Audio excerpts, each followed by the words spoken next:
안녕하십니까. 예, 반갑습니다. 자, 오늘 세 번째 시간입니다. 용도 지역지구구역 58페이지 할 차례죠.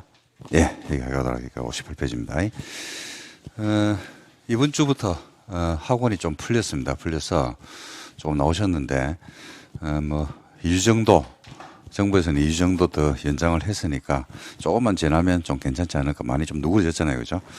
그래서 아직까지 아마 동영상 강의를 들으시는 분들도 있고 또 댁에서 학원에 못 나오고 듣는 분들도 있고 아마 그럴 겁니다. 그럴 건데 조금만 지나면 괜찮지 않을까 싶으니까 인내하면서 가도록 하겠습니다.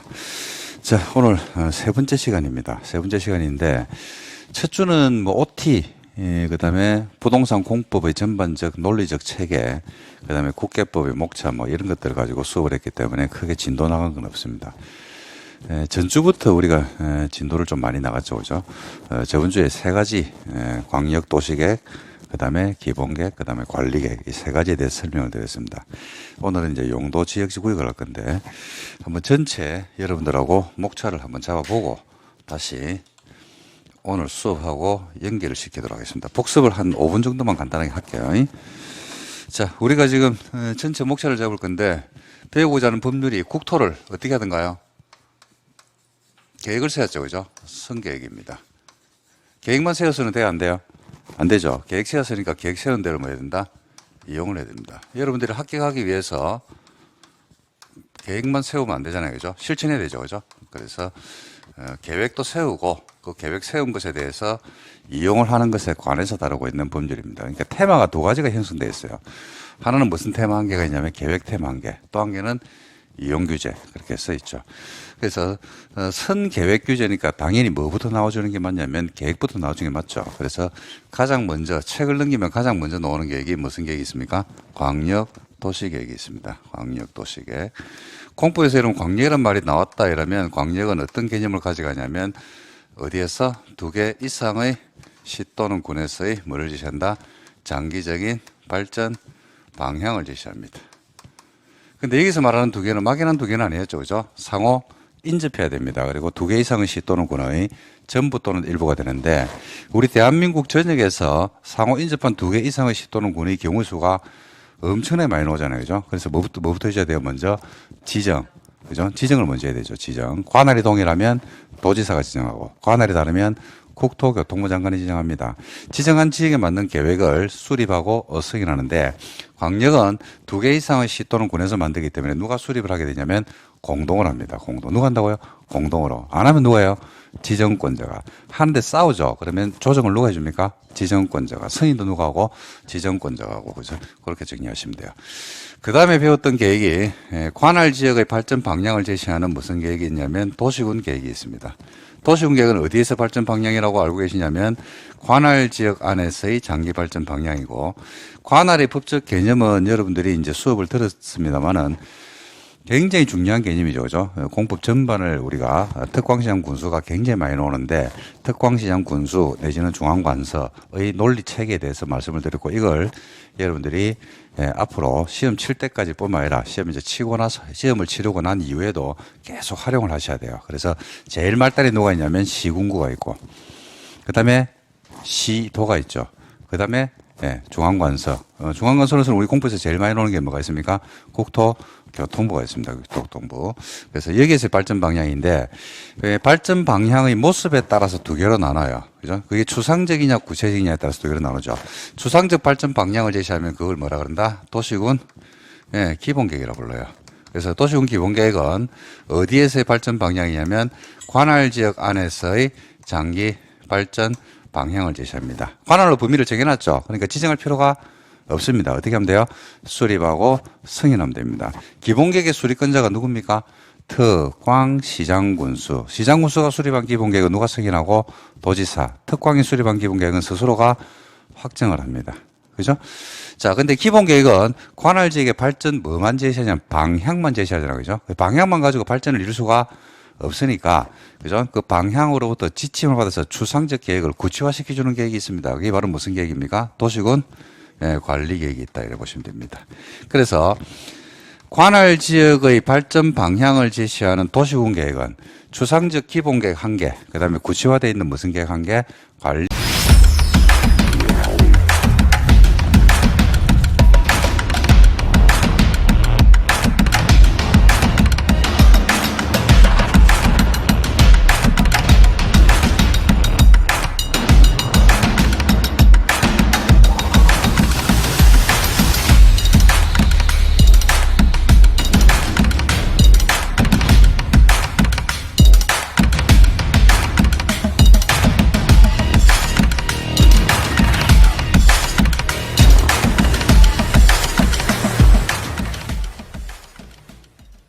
계획 1개 이렇게 두 개로 나눌 수 있습니다. 이 관리계획 키워드는 어떤 계획이다?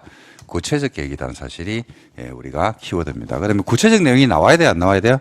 나와줘야 되겠죠. 그래서 구체적으로 6가지의 구체화되어 있는 내용이 이제 표현이 되는데 그 첫 번째가 여러분들이 보려고 책을 펴놓고 있습니다. 용도 지역을 또는 용도 지구를 용도 구역이라는 것을 관할 안에서 뭐한다? 지정도 하고요. 지정된 것을 변경을 하기도 합니다. 뭐로서? 관리계획으로, 그죠? 그래서 어디를 주거지역 상업지역으로, 어디를 경관지구, 고도지구, 방화지구로, 어디를 개발 제한구역으로 지정하려고 할 때는 먼저 뭘 잡아줘야 돼요? 계획을 잡아줘야 돼요, 계획을. 그리고 나서 토지를 주거지역으로, 상업지역으로, 고도지구로, 방화지구로, 그린벨트로 만다 이용을 한다는 얘기입니다. 이 그린벨트가 지정되는 게 내지는 방화지구로 지정하는 게 내지는 주거지역이나 상업지로 지정하는 게 그냥 하는 게 아니고 먼저 계획을 잡아주고, 그죠? 했죠? 관리계획을 잡아서 만들었죠? 그러면 그 토지를 뭐로 이용합니까? 주거지역으로 이용합니다. 주거지역으로 지정을 하고 나서 그 토지에다가 공장 짓고 위락시설 설치하고 숙박시설 설치하고 상업지역의 형태로 이용하면 안 된다 이 말입니다. 그죠? 그래서 이렇게 관리계획으로 용도, 지역, 지구, 구역을 지정 변경을 하고 뿐만 아니라 기반시설, 도로, 학교, 공항, 항만 같은 기반시설을 뭐 하기도 하고 설치합니다. 설치하는 게 아니고 정비도 하고 이를 만다 개량을 합니다. 그 기반시설을 설치, 정비, 개량하는 것에 관한 계획을 잡아내기도 하고요. 그 다음에 네 번째가 신도시를 만드는 무슨 사업이 있나요? 개발 사업이 있죠. 그 다음에 재개발, 재건축하는 뭐가 있냐면 정비 사업이 있잖아요. 그죠? 그래서 여러분들이 이제 주에 수업 들었겠지만은 개발 사업과 정비 사업에 관한 계획도 뭐의 일종이더라? 관리계획 일종입니다. 근데 개발 사업은 어디에 별도 규정을 하고 있습니까? 여러분 알다시피 도시 개발법에서 별도 규정을 두고 있죠. 그죠? 그래서 개발 사업은 우리 국토계획부에서 배우나요? 안 배우나요? 안 배웁니다. 이건 어디 가서 따로 배우냐면 도시개발법, 신도시 만드는 도시개발법에서 별도로 배우고 정비 사업은 또 어디에서 별도로 배웁니까? 도시 및 그렇죠. 주거환경 정비법이란 법 줄여가지고 도정법이라 불러요. 또 줄여가지고 정비법 이래 말씀하셔도 됩니다. 그래서 재개발 재건축 관련 내용인데 우리가 따로 배운다. 그죠? 국토계획법이 다 배우고 나면요. 그 다음 순서가 이제 도시개발법, 그 다음 순서가 정비법 이런 순서로 가게 되어 있습니다. 그 다음에 이제 다섯 번째가 어떤 내용을 가지고 구체화시키냐면 지구 단위 계획구역이라는 게 있습니다. 지구 단위 계획구역. 다음 주에 배울 건데 지구 단위 계획구역을 지정하기도 하고 거기에 맞는 계획을 수립을 하면서 우리 관내에서 구체화시켜요. 그 다음에 여섯 번째가 입지규제 최소구역이라고 있습니다. 입지규제 최소구역이라고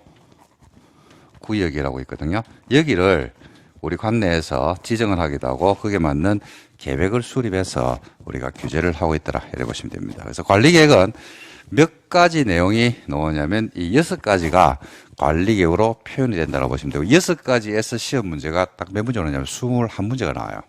21문제. 공법의 뭐 전체라고 해도 관이 아닙니다. 이거는. 그죠? 그래서 요 안에서 21개가 나오니까 관리계획을 이제 누가 얼마나 빨리 캐치를 하고 여기에 대해서 부드럽게 이해를 하느냐가 아마 당락을 지고 있지 않을까 이렇게 생각합니다. 그래서 지금까지는 이제 저번 주까지는 여기까지는 배웠습니다. 관리의 절차. 그러니까 광역도시계획 절차, 지정, 수립, 승인, 기본계획 절차, 수립, 승인, 관리계획 절차, 입안에서부터 결정, 고시. 그리고 일정 기간 안에 뭐까지? 지형 도면까지가 고시돼야 되죠. 그래야지 구속력이 생긴다. 이렇게 이야기하잖아요. 그죠? 그래서 여기까지를 우리가 배웠습니다.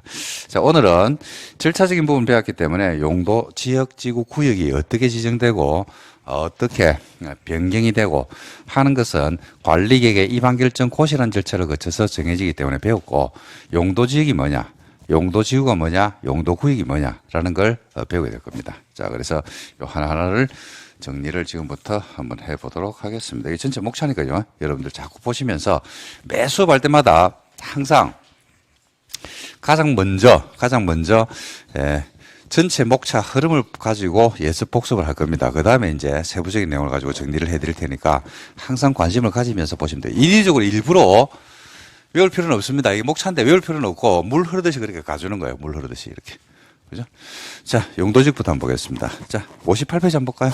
용도 지역을 정리를 합시다. 좀 이따가 용도 지구도 정리할 겁니다.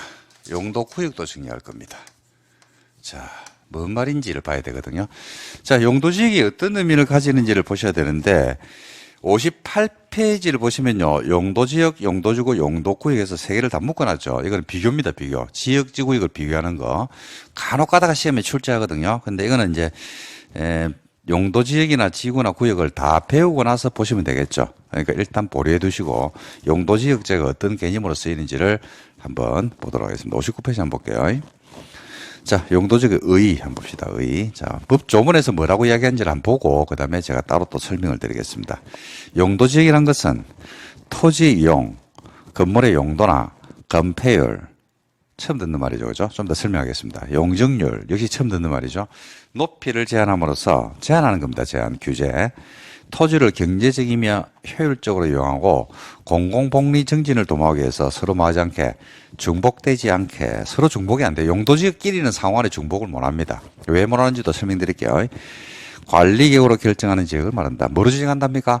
관리계획으로. 그죠? 성계획으로. 그 용도지역을 어떤 용도로 쓸지 용도지역을 지정할 때는 먼저 관리계획이라는 계획을 통해서 먼저 지정이 되는 겁니다. 자, 이게 용도지역의 개념입니다. 어떻게? 용도지역 개념을 읽어봤는데 뭔 말인지 이해됩니까, 여러분들? 뭔 말인지 지금 용도지역 개념을 세 줄을 읽었거든요. 법 2조 15호에 용도지역이란 말이 뭔 말인지가 나오는데 어떻게 읽어봤는데, 저하고 같이 읽어봤는데 뭔 말인지 이해됩니까? 안 되죠, 그죠? 저는 만 번 읽었는데도 뭔 말인지 아직까지 모르겠어요, 이거. 그러니까 글자가 공법이 어려운 이유 중에 한 개가 이런 어떤 제도별 어떤 개념을 우리가 표현을 해놨는데 굉장히 현학적으로 학문적으로 표현을 해놨어요. 그러니까 이게 탁 와닿지가 않더란 이야기입니다. 그래서 이거 공부를 혼자 하시다 보면 외우도 이게 머릿속에서 무슨 말인지가 잘 이해가 안 돼요. 저는 외우고 있거든요. 외우고 있는데 외운 거 가지고는 현실 세계에서 써볼 수가 없습니다. 이걸. 그래서 무시하고 제가 설명을 다시 드릴게요. 자, 한번 보실래요? 법의 조문에서 이야기하는 것보다 내가 설명 훨씬 더 잘할 수 있어. 자, 봐요. 글자를 일단 풀어봅시다. 글자를 풀어보는데 지금 한자가 두 개의 한자가 연결되어 있죠. 어떤 글자고 어떤 글자? 용도란 말하고 지역이란 말입니다. 용도란 말하고 지역이란 말로 나눠져 있어요. 용도가 뭡니까? 용도. 한번 풀어볼게요. 글자를. 용도란 말이 뭐야? 쓴다란 말입니다. 쓴다. 쓰임새죠. 그러니까 뭐 용도지역이라는 것은 뭘 쓰는 거냐면 지역을 쓰는 거예요. 그럼 용도지구는요, 지구를 쓰는 거고, 용도구역은 구역을 쓰는 겁니다. 그 용도지역, 지구역은요, 토지를 용도대로 만다 쓰는 겁니다. 쓴다. 이게 쓴다란 말은 안 중요해요. 쓴다는 말이 중요한 게 아니고 어떻게 쓰이는지가 중요하거든요. 어떻게 쓰이는지. 여러분 지금 뭐 쥐고 있냐면 볼펜 내지는 샤프 쥐고 있죠. 볼펜에 샤프는 뭐합니까? 쓰죠. 그런데 쓴다는 말이 중요한 게 아니고 쓰임에 뭐가 중요하다? 목적이 중요합니다. 어떤 목적으로 지금 쓰고 있어요? 필기 용도로 쓰고 있잖아요. 필기 용도. 그러니까 그걸 뭐라 그러냐? 필기구 이래 이야기하는 거예요. 그렇듯이 용도란 말이 중요한 게 아니고 용도 지역이나 용도 지구나 용도 구역이 어떤 용도로 쓰이는지. 자, 그러면 용도 지역에서 쓰임하고 토지가 용도 지구에서 쓰임하고 용도 구역의 쓰임이 같겠습니까? 다르겠습니까? 당연히 다르겠죠. 같으면 지역, 지구, 구역으로 나누고 있지 않을 거란 말입니다. 그래서 어떻게 쓰이는지는 조금 이따가 제가 분석을 해드릴 건데, 먼저 지역하고 지구하고 구역이란 말을 구분해야 돼요. 구분해야 되는데, 지역하고 지구하고 구역이란 말을 구분하기가 이게 상당히 쉽지 않습니다. 이게 실제로 이게 구분은 되는데 실제 현실 세계에서 무슨 지역, 무슨 지구, 무슨 구역, 이라는 말이 어떨 때는 지역이란 말로 붙이고요. 어떤 경우에는 지구란 말로 붙이고 어떤 경우에는 구역이란 말을 붙이는데 이게 구분은 되는데요. 이걸 명확하게 구분해서 용어를 붙이지는 않더란 사실입니다. 그래서 이게 구분하기가 쉽지 않거든요. 자, 그런데 우리 대한민국에 토지에 대한 이용 규제입니다. 토지에 대한 이용에 대한 규제로서 무슨 지역, 무슨 지구, 무슨 구역이란 말로 끝이 나는 게 우리나라에 몇 개 있냐면 256개가 있다고 제가 알고 있거든요. 무슨 지역, 무슨 지구, 무슨 구역이란 말로 끝나는 게 256개. 국토계획법에서 용도지역이 몇 개 있냐면 21개가 있어요. 용도지구가 몇 개 있냐면 19개가 있어요. 오늘 다 배울 겁니다. 용도구역이 몇 개 있냐면 5개가 있거든요. 그러니까 지금 배우는 게 몇 개요? 45개죠. 용도지역, 용도지구, 용도구역을 배우는 게 45개잖아. 근데 실제 우리나라에 있는 게 몇 개 있다고? 256개. 공부에서 배우는 게 이제 이거 말고 21개 용도지역, 19개 용도지구, 그 다음에 5개 용도구역 말고도 공법 안에서 몇 가지를 배워요. 한 20개 정도의 지역지 구역으로 끝나는 말로 배우거든요. 그래서 여러분들이 지금 이야기하면 제가 지금 뭔 이야기하고 있나 이럴 수 있는데 자, 한번 해볼게요, 제가. 자.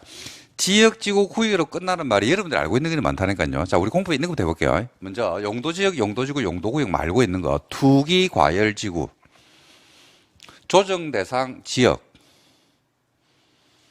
그 다음에 여러분 법령에서 배우죠. 토지거래 허가 구역, 상수원 보호 구역. 여러분들이 대학 가니까 초등학교가 있다는 얘기입니다. 뭐라고 돼 있어요? 어린이 보호 구역, 학교 환경 위생 정화 구역, 군사시설 보호 지구. 봐봐. 전부 다 뭐 하는 거예요? 지금 제가 말씀드린 것들이 다 뭐 하는 것들입니까? 규제죠, 규제. 규제하는 거죠, 전부 다. 그죠? 어린이 보호구역에서는 뭐 차가 지나갈 때 시속 뭐 20km, 30km 이런 식으로 속도 제한을 하기도 하고 학교 환경위생정화구역이다. 학교 환경위생정화구역이 상업지역에 있다라고 한다 하더라도 PC방, 그죠? 학교 환경위생정화구역이니까 PC방, 노래방 이런 거 못하게 막아버린다든지 뭐 그런 것들 규제하는 거 아닙니까, 전부 다? 상수원 보호구역, 상수원을 보호하기 위해서 그 주변 지역에 상수원 오염물질 이런 배출 시설들을 인허가를 갖다 규제하는 그런 것들이겠죠. 투기활지구, 뭐 우리 공법상에 있는 겁니다. 투기활지구 아시죠? 분양 그 전면을 막아버린 거죠. 조정대상 지역 마찬가지 알겠습니까? 그런 식으로 지역이나 지구나 구역으로 끝나는 말들이 굉장히 많다 이 말입니다. 우리나라 그게 몇 개냐? 우리나라에 256개 있다니까요. 여러분들이 합격을 할 거거든요. 10월 달에. 합격을 하고 나면 실무에 나갈 겁니다. 그러면 토지별로 어떤 지역지구역이 붙어, 어떤 규제가 붙어 있는지가 여러분들이 토지 이용 계획 확인서라는 걸 보게 되면 거기에 다 나옵니다. 그러면 그걸 누구한테 설명을 해야 되냐면 매수인한테, 특히 매수인한테 이 토지는 어떤 규제가 붙어 있습니다라고 뭘 한다? 설명을 해야 돼요. 근데 예를 들어서 이제 물어봤어. 매수인이. 이건 뭐예요? 이렇게 물어봤어요. 물어보니까 중개사가 하는 거지. 그러면 이제 그때부터 서서히 신뢰가 깨지기 시작하는 겁니다. 그러면서 매수한 사람이 수수료 줄 때 드디어 막기 시작한다? 아까워하기 시작하는 겁니다. 아무것도 모르는 한테 이 말로 내 돈을 줘야 되나? 그죠? 공인중개 수수료가 비싸다고 이야기를 하잖아요. 그죠? 왜 비싸다고 하냐면, 예를 들어 10억짜리를 중개했어. 그럼 수수료가 900이거든요? 900인데, 왜 그걸 비싸다고 생각하냐면, 여러분들도 아마 지금 이제 자격증이 없으니까, 여러분들이 10억짜리 이제 만약에 아파트를 샀어. 수수료 900 줘야 되잖아. 그죠? 그럼 아깝다고 생각하겠죠? 왜 아깝다고 생각하겠습니까? 900만 원짜리 서비스를 받은 적이 없어. 900만 원 어치의 서비스를 내가 받아야 되는데, 그러니까 이제 10억짜리 물건을 사는 사람이 밖에서 다른 서비스를 받아봤거든요. 뭐 예를 들어서 마사지도 받아봤을 거고, 그죠? 뭐 여러 가지를 해봤을 거 아니야. 그죠? 그러면 그 서비스에 대한 만족도라는 게 있다니까요. 만족도라는 게 있는데, 이 정도 가치는 있다고 생각했는데, 가가지고 그냥 햇빛 잘 들어오는데요? 라고 해놔놓고 그냥 물어봤어. 이게 많은데요? 그러니까 군사시설 보호지구 이게 많은 겁니까? 상수원 보호구역이 많은 겁니까? 라고 하니까 대답을 제대로 못하고 으버브버 하는 거지. 그러니까 이제 공인중개사한테 돈을 주는 매수인들이 돈을 아깝다고 생각하는 겁니다. 그게 맞는 서비스를 해줘야 되는데. 그죠? 그러니까 뭐냐면 이런 지역적 구역이 나왔을 때 뭐 꼼꼼하게 알고 이럴 필요는 없다는 말입니다. 근데 관심은 가지면서 그게 어떤 것들이 있다는 것에 대한 설명을 할 수는 있지 않느냐. 그래서 그런 의미에서 배운다라고 보시면 됩니다. 그래서 먼저 256개를 다 배울 필요는 없지만은 공법에 있는 우리가 한 60개 정도가 나오거든요. 그걸 배우고 나면 어느 정도는 여러분들이 커버를 할 수가 있습니다. 할 수 있는데 그러니까 어떤 글자는 지역으로 끝나고 어떤 글자는 지구로 끝나고 어떤 글자는 구유로 끝나는데 어떤 경우에는 지역으로 끝나고 어떤 경우는 지구로 끝나고 어떤 경우에는 구유로 끝나고 하는 것들이 정해진 바가 없더란 이야기입니다. 그게 그래서 이게 지역이나 지구나 구역을 구분하기가 애매하다라는 말씀을 제가 드리는데 자 학문적으로는 구분이 돼요. 구분이 되는데 봐요. 용도는 쓴다는 말이거든요. 근데 지역이나 지구나 구역이란 말이 있는데 여러분들이 지역 지구역은 일단 대상은 뭘 대상으로 할 거냐면 토지를 대상으로 합니다. 토지. 건물을 대상으로 하진 않겠죠. 토지를 대상으로 하거든요. 토지 이용규제입니다. 이용규제인데 여러분들이 생각할 때 지역하고 지구하고 구역 중에서 어디가 제일 범위가 넓다라는 느낌이 듭니까? 느낌. 지역? 진짜로? 야. 자, 그 지역이 맞아요. 제일 넓어요. 느낌 좋네. 어디가